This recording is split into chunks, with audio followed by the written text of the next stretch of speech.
માં આપ સર્વનું હૃદયપૂર્વક સ્વાગત છે।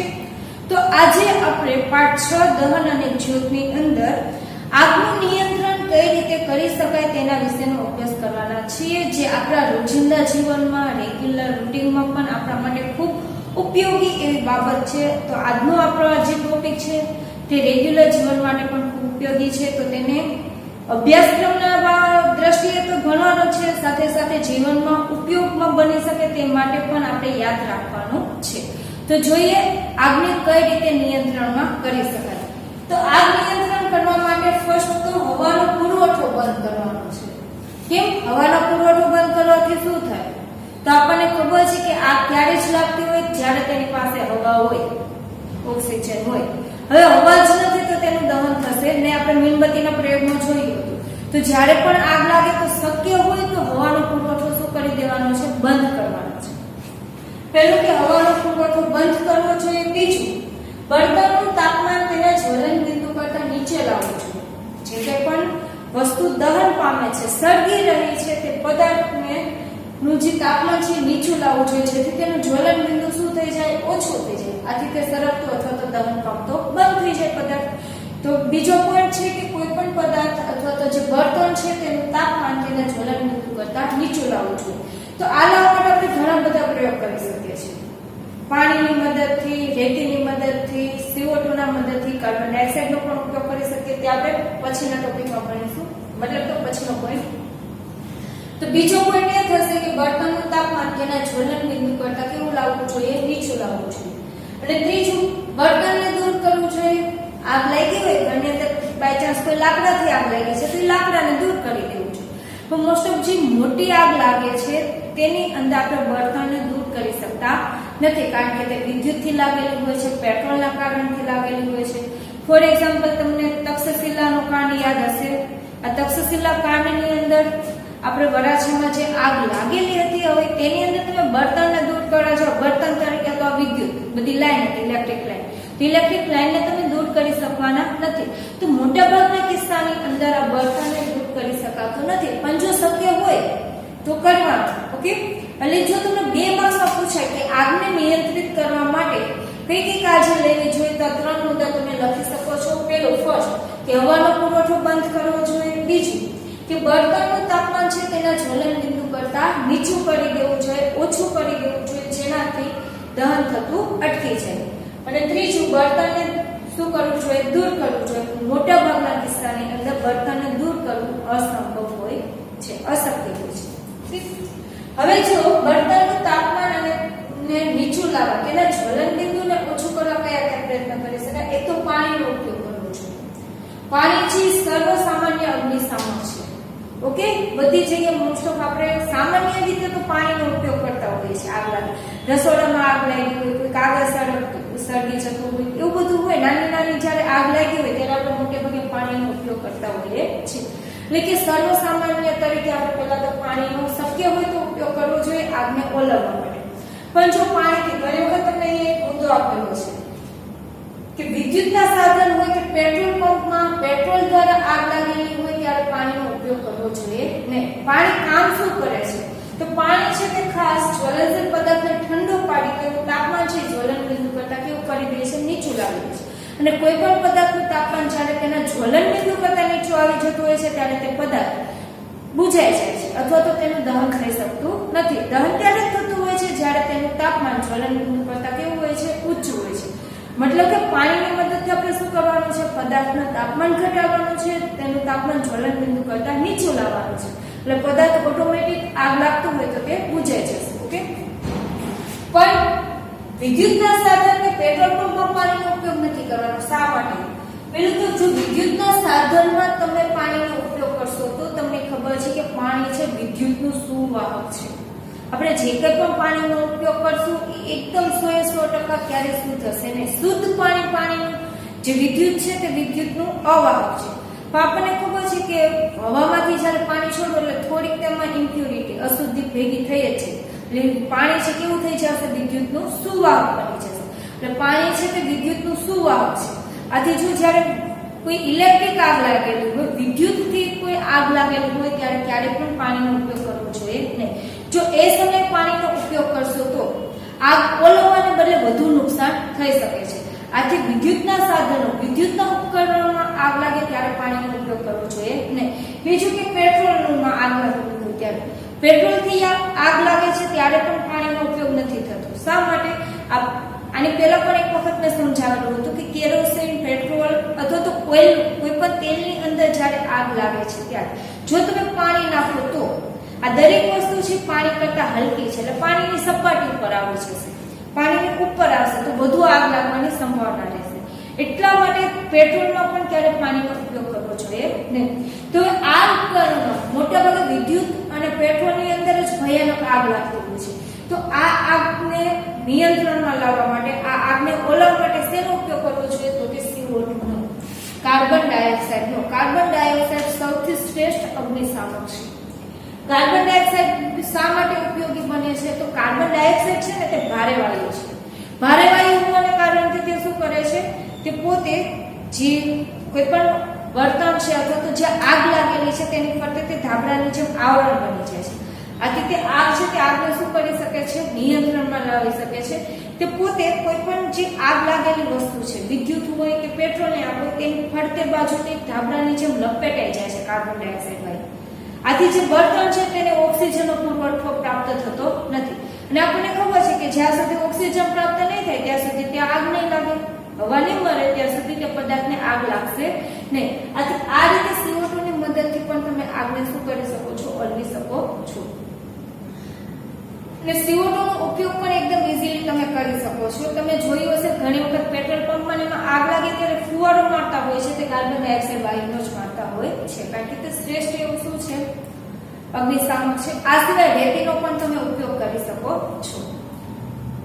બીજું છે સોડિયમ બાયકાર્બોનેટ કે પોટેશિયમ બાયકાર્બોનેટ રસાયણનો ઉપયોગ કરવો. આગ ઓલવવા માટે આ જે વિદ્યુત અથવા તો પેટ્રોલ પંપમાં જે આગ લાગે છે ને, તે સોડિયમ બાયકાર્બોનેટ અને પોટેશિયમ બાયકાર્બોનેટના પાવડરનો ઉપયોગ કરવાનો છે.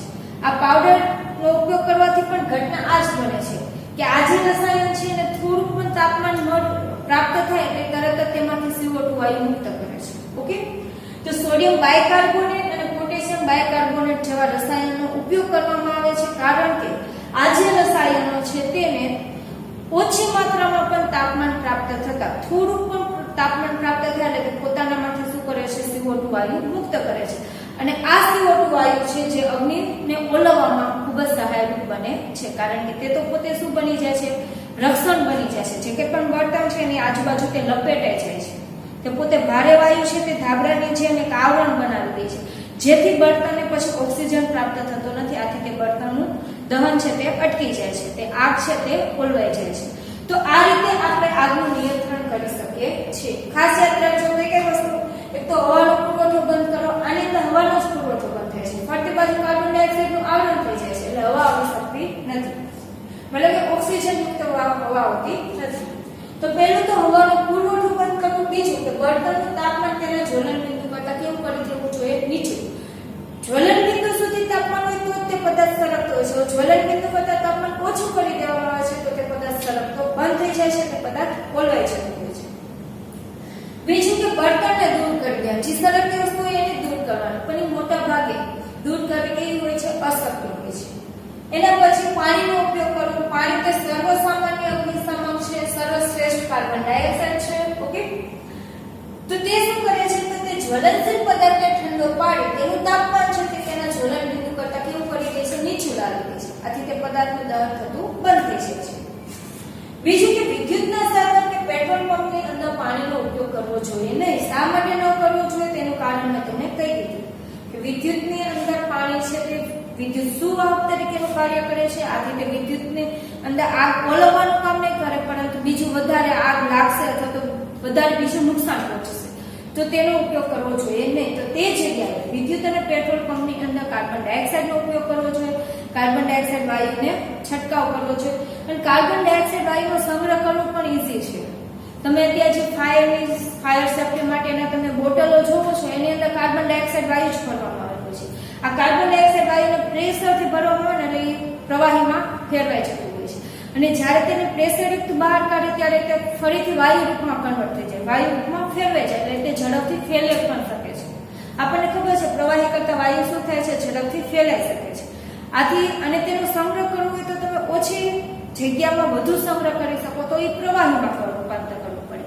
તો CO2 વાયુ છે તેને આસાનીથી પ્રેશરયુક્ત દબાણથી તમે જો એને કોઈ પાત્રમાં ભરવામાં આવે તો તે પ્રવાહીમાં ફેરવાઈ જાય છે અને ફરીથી તેને પ્રેશરથી બહાર કાઢવામાં આવે તો તે વાયુમાં રૂપાંતર પણ થઈ જાય છે, વાયુમાં ફેરવાઈ જાય.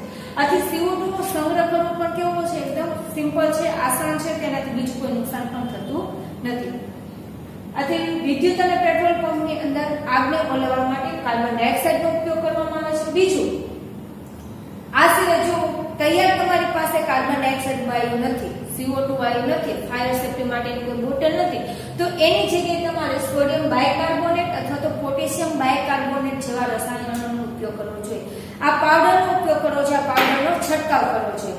આ પાવડર છે કે જે ઓછા તાપમાનની અંદર પોતાનામાંથી CO2 વાયુ શું કરે છે, મુક્ત કરે છે. એટલે થોડુંક પણ જો તાપમાન, થોડીક પણ ગરમી પ્રાપ્ત થાય અને જ્યાં આગ લાગતી હોય ત્યાં ગરમી તો હોય જ છે, આથી થોડીક પણ એને જો ગરમી પ્રાપ્ત થશે તો તેમાંથી પોતાને શું કરશે, CO2 વાયુ મુક્ત કરશે, નાનાથી CO2 વાયુ છૂટો કરશે જે આગ ઓલવવામાં મદદ કરે છે. તો આ રીતે આપણે આગનું નિયંત્રણ કરી શકીએ છીએ. વિદ્યાર્થી મિત્રો, હવે આપણે વાત કરવાના છીએ દહનના પ્રકારો વિશે. દહન કેટલા પ્રકારે થાય છે તેના વિશે. તમે પણ અલગ અલગ રીતે દહન થતા જોયું હશે. જેમ કે હું વાત કરું, તમને એક્ઝામ્પલ આપું, તમે ગેસ સ્ટોવ ચાલુ કરો છો, ગેસ ચાલુ કરો છો તો તે એકદમ એક તણખાથી ઝડપથી ચાલુ થઈ જાય છે. ફટાકડાનું દહન જોવો તો વિસ્ફોટક દહન થતું હોય છે. તો આ રીતે અલગ અલગ પ્રકારે દહન થતું હોય છે. કોઈ દહન, જેમ કે ફોસ્ફરસની આપણે વાત કરેલી હતી, તો ફોસ્ફરસ સોડિયમ જેવી ધાતુ છે એને પાણીમાં, સોડિયમને પાણીમાં નાખો તો તે ભડકા સ્વરૂપે સીધું ભડકો થાય અને પોતે દહન પામતું હોય છે. ફોસ્ફરસને હવામાં ખુલ્લો રાખો અને સીધું ભડકા સ્વરૂપે દહન પામે છે.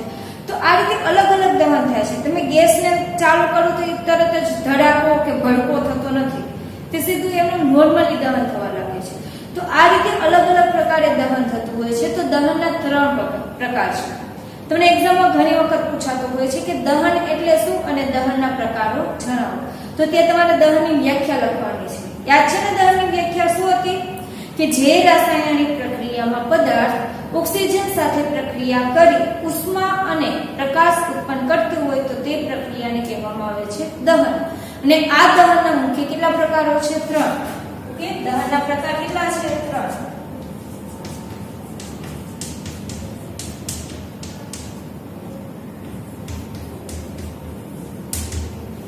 દહનના પ્રકારો છે 3. જેમાં પહેલો પ્રકાર છે ઝડપી દહન. તો ઝડપી દહન એટલે શું? તો જ્યારે વાયુરૂપ કોઈ પણ પદાર્થનું દહન થાય છે તો તેવા દહનને ઝડપી દહન કહેવામાં આવે છે. તરત જ થઈ જતું હોય છે. જેમ કે આપણે LPG ગેસ વાપરીએ છીએ ને ઘરે, તો તેને દહન માટે ફક્ત તમારે એક તણખો જ આપવો પડે છે. લાઇટરની મદદથી એક તણખો કરો તો તરત જ તે સળગી ઉઠે છે. તો આવા દહનને શું કહેવામાં આવે છે? ઝડપી દહન. ઝડપી દહનની વ્યાખ્યા શું થશે? તો વાયુ જેવા પદાર્થો સરળતાથી જ સળગી જતા હોય તેને ઝડપી દહન કહે છે. વાયુ જેવા પદાર્થો. પછી તમે લાકડું ને એ બધું લેશો તો તે ઝડપથી દહન પામશે નહીં. ઓકે, તો જે પદાર્થો વાયુની છે, પેટ્રોલ ડીઝલ પણ આવી શકે, તો તે જ્વલનશીલ પદાર્થ પણ છે. તેવા પદાર્થો કે જે સરળતાથી શું કરી શકે છે? સળગી શકતા હોય છે. તો તેને કહેવામાં આવે છે ઝડપી દહન. આ જે દહન થાય છે તેને શું કહેવામાં આવે છે? ઝડપી દહન. જે દહનની અંદર ખાસ ફક્ત 2 જ વસ્તુ ઉત્પન્ન થતી હોય છે, ઉષ્મા અને પ્રકાશ.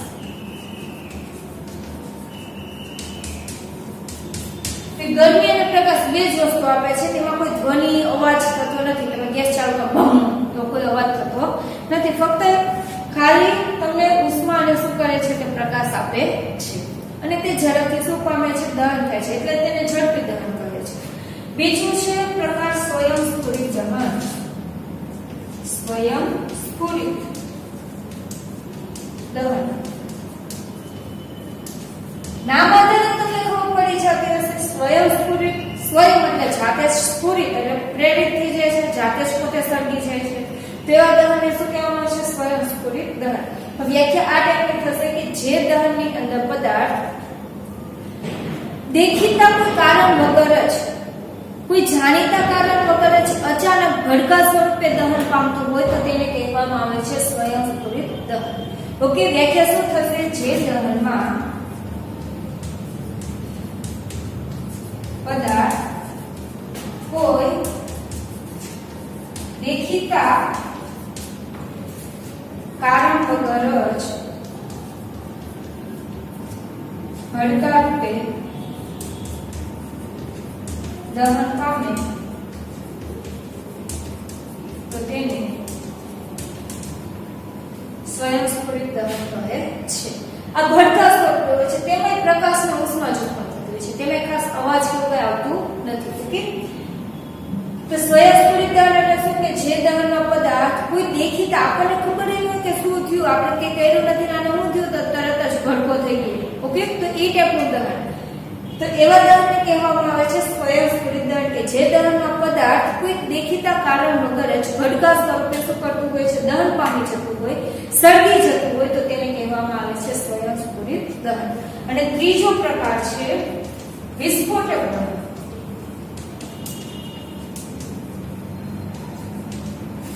વિસ્ફોટક દહન એટલે શું કે જે દહનમાં પદાર્થ ધડાકા સ્વરૂપે એક વિચિત્ર અથવા તો અજીબ એવા અવાજ સાથે દહન થતું હોય તો તેને કહેવામાં આવે છે વિસ્ફોટક દહન. જે દહનમાં પદાર્થ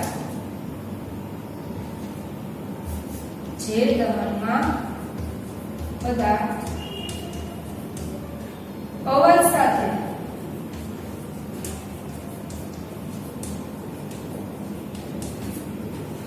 સળગી ઉઠે તેને વિસ્ફોટક દહન કહે છે. જે દહનનો પદાર્થ અવાજ સાથે સળગી ઉઠતું હોય, એક અવાજ કરતો એક ધડાકા સાથે, અવાજ કેવો હોય? ધડાકા જેવો. ઓકે, એક ધડાકા સાથે અથવા તો અવાજ સાથે સળગી ઉઠે તો તેને કહેવામાં આવે છે વિસ્ફોટક દહન. જેમાં ખાસ કોનું દહન થતું હોય છે? ફટાકડાનું. એનું ઉદાહરણ કોણ છે? ફટાકડાનું દહન અથવા તો અણુબોમ્બ, પરમાણુ બોમ્બ જે કોઈ પણ હોય અવાજ થાય, અમુકમાં થાય, અમુકમાં સાયલેન્ટ બોમ્બ પણ બનાવે કે ખબર ન પડે વિસ્ફોટ કરી ગયો તો. પણ ફટાકડા છે મોસ્ટ ઓફ કેવું દહન બતાવે છે? વિસ્ફોટક દહન કે જે દહન દરમિયાન ધ્વનિ પણ ઉત્પન્ન થાય છે. સ્વયંસ્ફુરિત દહનની અંદર કોનું દહન થાય છે? તો ફોસ્ફરસનું, સોડિયમનું. ઓકે, સોડિયમ ફોસ્ફરસ છે કે જે એક સ્વયંસ્ફુરિત દહન બતાવે છે, પોતાની અંદરથી જ એટલું આમ તાકાત બતાવે છે, એક ભડકા પોતે શું કરે છે? દહન પામે છે, સળગી જાય છે. તો આ વાત છે આપણા દહનના પ્રકારો વિશેની. તો હવે પછીના લેક્ચરની અંદર, નેક્સ્ટ લેક્ચરમાં આપણે જ્યોત વિશેનો અભ્યાસ કરવાના છીએ.